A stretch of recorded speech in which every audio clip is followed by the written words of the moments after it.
पांडुरंगाच्या आनंदी आनंदामध्ये असतो. दिंडीत जरी आलं तरी साऱ्या वाटाने आपलं अभंग भजनात मग जागोजाग मुकामं राहतात. सगळेजण मिळून सनी आपलं फुगड्या आणि गाणे हे असंच आजच्यासारखं सारं बोलत चालत चलतो.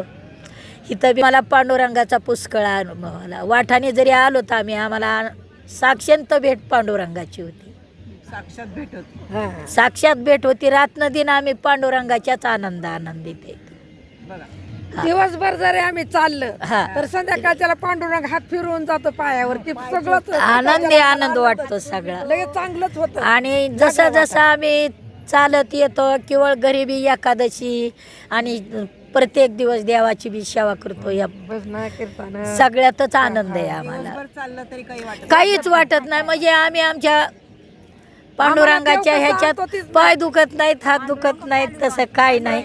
हे काय मग या आताच्या चपल्यावणी सगळं पांडुरंग. आम्ही झोपलो ना, झोपताना आग आई आग करायचं, झोपायचं. सकाळच्याला उठत आणि 1 वाजताच उठायच्या, आंघोळ्या करायच्या, लगेच निघायचं आपलं. उल्हासच देतोय देव की निघाले. भगवंताची अखंड भेट होती. अखंड भेट होती. म्हणजे आम्हाला पांडुरंगाची आवडच आहे सगळी.